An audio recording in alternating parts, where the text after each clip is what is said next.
¿Y mi bosque? Hola chicos y chicas, espero que se encuentren genial. Hoy les voy a platicar de una historia fantástica que sé que les va a encantar. Pues esta historia trata de mi amiga Lulu, que le encanta ir a los bosques, especialmente al arroyo. Esto con su perrito Max.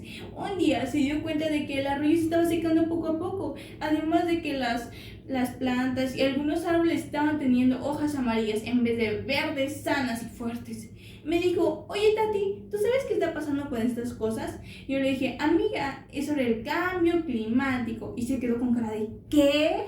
¿Ustedes saben qué es el cambio climático? Bueno, yo le dije, esto se ocurre porque nosotros quemamos muchas cosas y estos gases se van a la atmósfera, lo que ocasiona que haya mucho calor. Por eso en nuestros días se ha sentido demasiado calor. Además de que si seguimos así, pronto vamos a estar en llamas.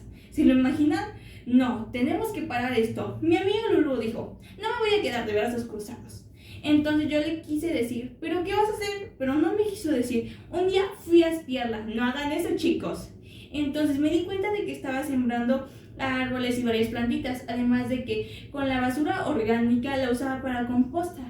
Después me dijo que el arroyo ya estaba fluyendo con normalidad, asimismo que estas plantas y árboles ya se veían verdes, sanos y fuertes.